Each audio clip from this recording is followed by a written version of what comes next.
Hi everyone, this is Umar from Simple Tutorials, and today we will be discussing about how to export saved passwords on Brave browser. So before we dive in, there's a link in the description that you can follow along to get yourself a donation link using which you can now leave a tip onto our channel, and that will be highly appreciated if you see and check that and leave us some tip.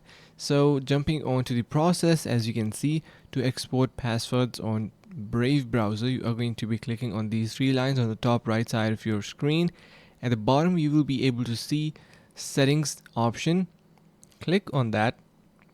Then we can see we have that password manager and autofill passwords. So you are going to be clicking that, and in the password manager, you are going to be downloading the file for export passwords. Once you do that, you can easily export saved passwords on Brave browsers, and you will have the list for yourself. And that wraps up our process.